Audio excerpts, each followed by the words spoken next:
Bonjour à tous. Aujourd'hui, nous sommes au 8e jour pour le mois des âmes du purgatoire. Le Nouveau Testament. Plusieurs passages du Nouveau Testament nous montrent clairement l'existence du purgatoire. En premier lieu, citons la menace faite par le Sauveur d'une prison où le débiteur, qui n'aura pas eu soin de s'accommoder avec son créancier, sera jeté pour n'en point sortir avant qu'il lui ait payé jusqu'à la dernière obole.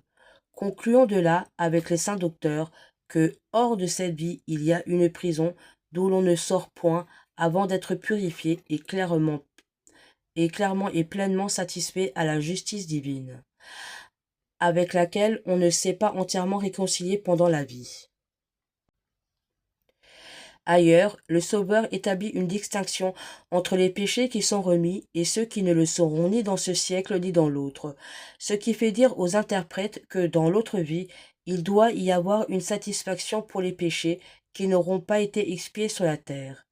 Enfin, saint Paul, dans ses épîtres, parle d'un feu où les ouvrages des hommes seront éprouvés, où l'ouvrage imparfait sera réformé, où l'homme souffrira dommages sans être consommé et sera sauvé, mais en passant par le feu. On ne saurait plus explicitement affirmer l'existence du purgatoire.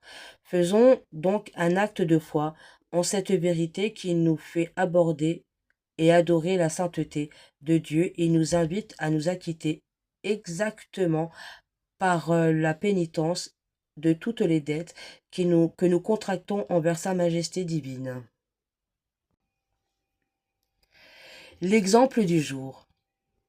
Don Bernardin Mendoza, gentilhomme espagnol, avait donné à Sainte Thérèse une maison près de Valladolid pour y faire une fondation de son ordre.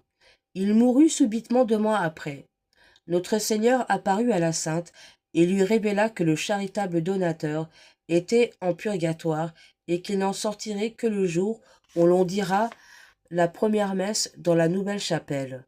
Sainte Thérèse fit hâter les travaux et lorsque le saint sacrifice fut offert dans une chapelle provisoire, le gentilhomme se montra à elle, le visage resplendissant de bonheur, et la remercia de l'avoir délivrée. Fin de citation. Roi de terrible majesté, vous qui sauvez par charité, ô sauvez-moi, Dieu de bonté.